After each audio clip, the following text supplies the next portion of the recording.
Hello everybody and welcome back, where today we're talking Undead Citadel on PSVR2. Does this brand new melee zombie fighting game reach the heights of other melee games like Arcanage and Blade and Sorcery for me, or does it fall short? Well, let's find out, shall we? After you subscribe, as only 25% of you are, and we say thank you to our patrons and members who are all on screen right now. With that being said, let's jump straight in, shall we? Undead Citadel takes place in, exactly as you'd expect, a citadel occupied by the undead. The story is you're a medieval soldier.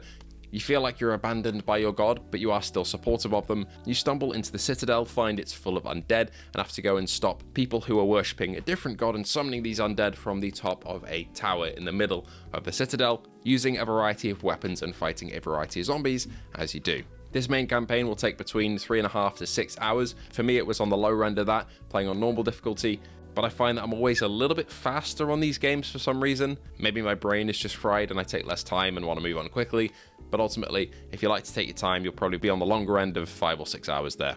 There's also a horde mode with a couple of stages you can hop into after the campaign is done.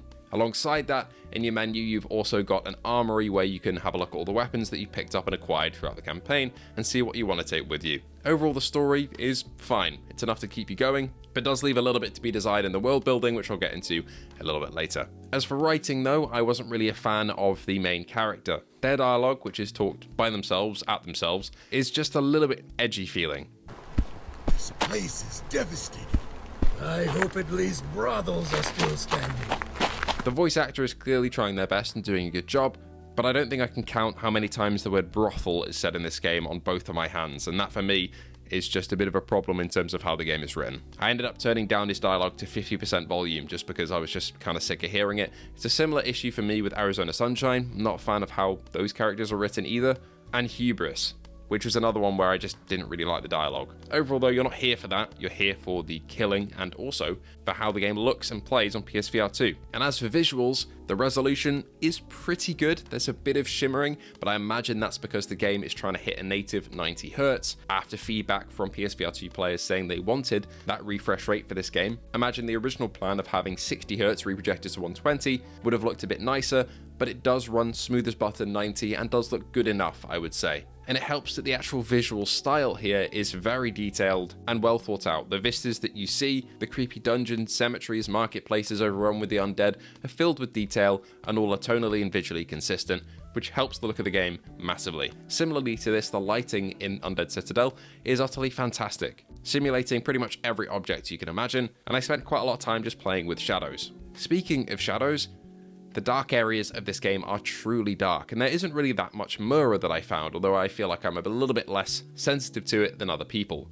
But really creeping into the darkest dungeons in Undead Citadel without a light is a terrifying experience because they truly are pitch black in the OLED, and I feel like that's where this port really shines on the visual side of things. And it makes actually getting a light, finding a torch, or finding a candle a key part of gameplay because you're trying to keep one with you at all times and balance defense and offense. You can't have a shield in your left hand if you're holding a candle, but it does give you better visibility. So what are you going to do? Are you going to take a shield and a sword and live with the fact that the enemy is going to be on you before you can see them? Or will you take a candle in your left hand and a sword and just have to parry and attack both with your right? It's an interesting situation and choice that the game creates for you through the use of lighting and visuals. The shadowing and lighting is amazing though, like in here.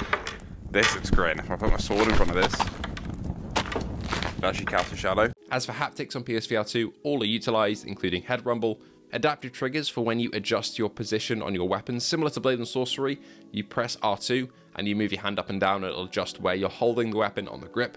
That has adaptive triggers to it, and haptics in the controllers for all of your punches and slashes and stabs, which is big thumbs up there. They've utilised everything. As for weapons, there's a massive selection of weapons here. A lot of them do the same thing. There'll be several different types of swords, but visually they do look quite different, and they also have durability, so after you've used them for a while, they'll smash and you'll have to find another one. You also have a bow and arrow, which does feel pretty damn good to use, and the arrow physics are great. So if your arrow bounces off a wall and lands somewhere, you can go and pick it back up or take it out of an enemy and put it back in your pouch. The actual melee combat in terms of the swords and shields also feels pretty damn good. For me, it doesn't quite reach the heights of Arcanage or Blade and Sorcery. Those games just feel quite fluid and smooth for me.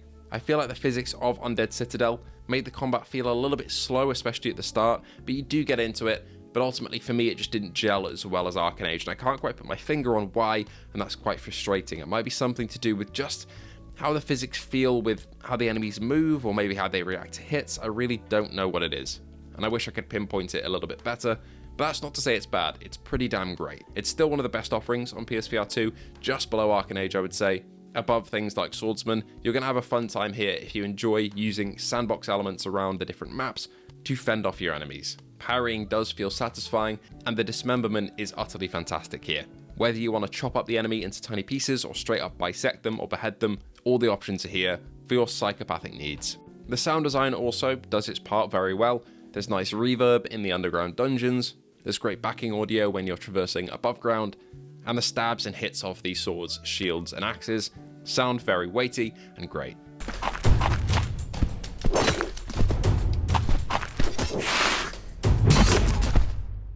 As for enemy types, you'll be fending off against a couple of different skeletons, some with swords, some with shields, some with axes, some with bows and arrows, and some with heavy armor, which will require a lot more time and effort to take down. And the game can really ramp up its difficulty when it throws a lot of these at you. The basic structure of enemy encounters will be you traversing through a map, some popping up every now and then while you explore, and then when you get to a main fighting arena, there'll be a bunch thrown at you, you'll take them out and then move on to the next. As for locations, there's quite a lot of variety here, from the tall towers, to the marketplace streets, to the cemetery, to the underground catacombs. There's a ton, and they're all packed with detail. The game also gives you items to use throughout, including keys, potions, and splash potions, such as basically grenades. They're explosive potions, which you can throw to send the undead flying. Some of the potions will give you power-ups like better perception, so when an enemy attacks, the time will slow, and you'll be able to actually parry them very easily or fight back. Some will give you health, some will give you frost, which is really satisfying to shatter an enemy into pieces, and some will give you strength, so they do a lot. As for the keys, they're used to open doors into the next area, as there are some light puzzles here with exploration, with you trying to enter different areas, trigger different door mechanisms to open with levers and pressure plates, but ultimately, it's nothing too hard. You don't have to be a puzzle fan to know your way around this game. So overall, for most of these elements, I'm very happy with how Undead Citadel is, but there are a couple of things that bring it down for me a tiny bit.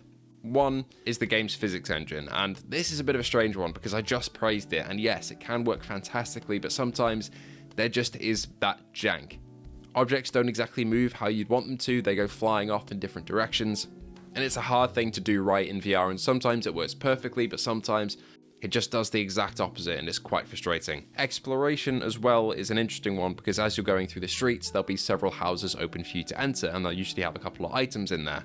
This is enough incentive to make me want to explore because of course I want to refill my health by finding food or get a new potion somewhere or find a key to let me into a different area, but from a story perspective, it would have been really cool to be able to find, say, handwritten notes around these areas from the residents who used to live there before the undead took over.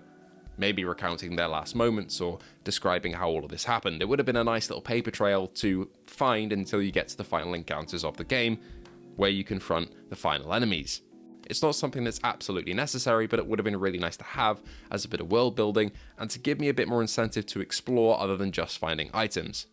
But ultimately you do have options for smooth and snap turning, but as for holding and gripping items, there's toggle, hold, and auto, and I don't really know what auto was. It didn't seem to make too much difference for me. I don't know if that's bugged on my end, but I went with toggle because holding is just quite difficult with the PSVR2 controllers, but I would like a hybrid grip option. Maybe that's what auto is, but it didn't really seem to do anything for me. And there's only hold sprint and hold crouch, which I'd like a toggle for in the future. Lastly, for my little negatives, I did have one crash, and it was a big crash. It wasn't like the app closed and I got to send a report. My entire console froze and I had to boot it back into safe mode. I have a bit of footage of that here. It was not a fun time. I was quite worried, but it ended up being alright. It saved my progress where I last was and I can continue onwards, but obviously that isn't really ideal.